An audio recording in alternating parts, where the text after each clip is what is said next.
Despite the hype around electric vehicles, many people find them frustrating and impractical. From inconvenient charging and high costs to environmental concerns and taxpayer-funded incentives, here's several reasons why EVs just don't cut it for a lot of folks. Without further ado, let's dive into why so many people cannot stand EVs. It's very inconvenient. One big reason is the sheer inconvenience of owning one, compared to our good old internal combustion engine cars. First off, let's talk about charging. With a gas car, you can find a gas station pretty much anywhere. Fill up in a few minutes and be on your way. EVs, on the other hand, require charging stations, which aren't nearly as common. Even if you have a home charger, it takes hours to fully charge an EV. And if you're on a road trip, forget about the quick pit stop. You might be waiting for a while at a charging station, that's assuming you can find one. Then there is the cost. EVs are generally more expensive up front than gas cars. Sure, there are tax incentives and lower running costs, but not everyone is ready to shell out the extra cash initially. And let's be honest, when it comes to buying a car, most of us are thinking about the here and now, not the long-term savings. Plus, if prices were equal, many would still lean towards gas or hybrid cars simply because they're familiar and convenient. The infrastructure for gas cars is tried and true,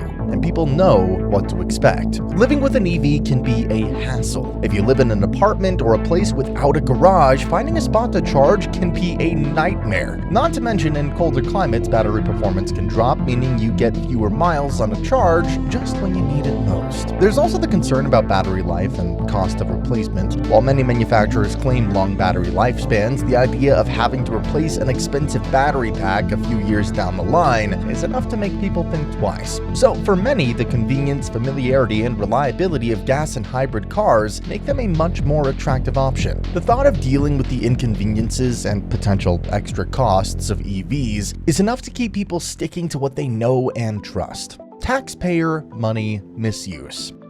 Another major reason people cannot stand electric vehicles is the financial burden placed on taxpayers due to government incentives for EVs. These incentives are designed to make EVs more affordable for consumers, but they come at a high cost to taxpayers. Many folks are already grappling with rising utility bills and other financial pressures, and the idea that their hard-earned money is being used to subsidize EV purchases, that doesn't sit well. Imagine you're struggling to pay your bills each month, and then you hear that a chunk of your taxes is going towards making it cheaper for someone else to buy a pricey new electric car. It genuinely feels unfair, especially when you're trying to make ends meet and keep your gas-powered car running. These incentives can seem like a handout to the well-off who already can't afford the higher upfront costs of EVs. Moreover, there's a sense of frustration that these subsidies are pushing an agenda that not everyone buys into.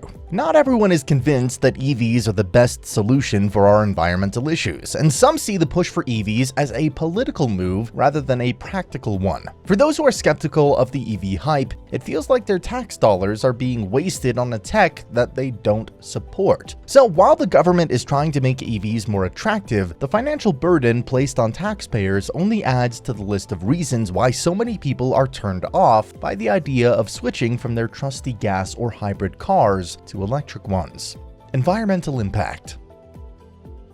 The environmental impact of electric vehicles is another hot-button issue that drives people up the wall. While EVs are marketed as zero-emission vehicles, the reality is a bit more complicated. Sure, they don't emit pollutants while driving, but their production process leaves a significant carbon footprint. The batteries that power EVs require rare earth elements like lithium, cobalt, and nickel. Extracting these materials is not only energy intensive, but also environmentally damaging. Mining operations can lead to habitat destruction, water pollution, and a host of other environmental issues. Moreover, let's not forget where the electricity to charge these EVs comes from. Despite the growth of renewable energy sources, a significant portion of our electricity comes from fossil fuels like coal and natural gas. So when you plug in your EV, you're often just shifting the emissions from the tailpipe to the power plant. In many areas, the electricity mix isn't clean enough to make EVs a clear-cut environmental win. This discrepancy raises questions about the actual benefits of EVs when considering the full life cycle of the vehicle. For many, this perceived environmental hypocrisy is another major turnoff. The green image of EVs feels like a marketing gimmick, rather than a genuine solution to environmental problems. People see through the glossy ads and start questioning the true impact of their choices. It's frustrating to be told that switching to an EV is the best way to combat climate change when the underlying issues are more complex and nuanced. Additionally, the push for EVs often overshadows other practical solutions that might have a more immediate and tangible impact, like improving fuel efficiency in traditional cars, investing in public transportation, or exploring alternative fuels. Instead of a one-size-fits-all approach, a more diversified strategy might be more effective. Yet the heavy emphasis on EVs, driven by both market and political forces, leaves many feeling that other viable options are being ignored. EVs are secondary vehicles. Most people view electric vehicles as secondary cars due to their limited range, long charging times, and other practical issues. Even among those who do own EVs, it's common to see them keeping at least one internal combustion engine car in the garage. For middle-income households that rely on a single vehicle, the idea of an EV as their primary car, let's start with the range issue. While EV range has improved over the years, it's still a far cry from the distance you can cover with a gas tank. This becomes a significant concern for anyone who needs to drive long distance regularly or doesn't have easy access to charging infrastructure. The anxiety of potentially running out of battery far from a charging station is real, and it's something that doesn't plague ICE car owners. Charging times add another layer of inconvenience. Filling up a gas tank takes minutes, but recharging an EV can take hours, even with fast chargers. This isn't just an issue for long trips, it's a daily hassle. Imagine you're running late for work, but your EV didn't charge enough overnight because of a power outage or because, hey, you forgot to plug it in, we're human. With a gas car, you'd be at a station and back on the road in no time. For middle-income families, the car is often a lifeline. It's essential for commuting, running errands, and all the daily activities that keep life running smoothly. The idea of dealing with the uncertainties and limitations of an EV as their only vehicle just doesn't appeal. They need something reliable, easy to refuel, and ready to go at a moment's notice. An ICE car provides that assurance, whereas an EV with its current limitations simply doesn't. EVs are still unaffordable.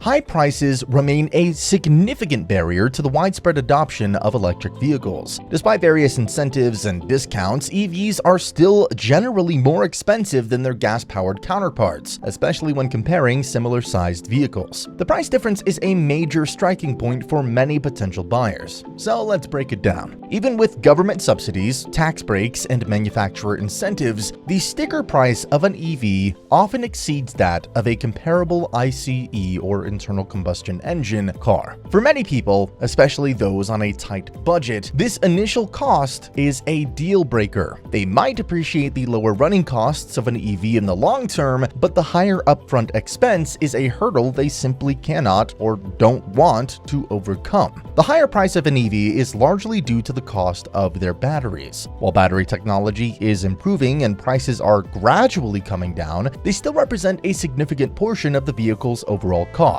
Until there's a breakthrough in battery tech or manufacturing processes, EVs will likely remain pricier than traditional cars. For middle-income families or individuals, every dollar counts. They often need to make their car purchase decisions based on immediate affordability rather than long-term savings. A gas-powered car offers a more straightforward and budget-friendly vehicle choice. It doesn't require them to stretch their finances or gamble on future savings that might not materialize as quickly as they hope. In essence, the higher prices of EVs compared to gas-powered cars remain a substantial obstacle. For many people, the financial burden, whether perceived or real, keeps them firmly in the ICE camp. They prioritize affordability and immediate value over the potential long-term benefits that EVs might offer. Until EVs can match or undercut the prices of gas cars without relying heavily on incentives, many buyers will continue to see them as an impractical choice.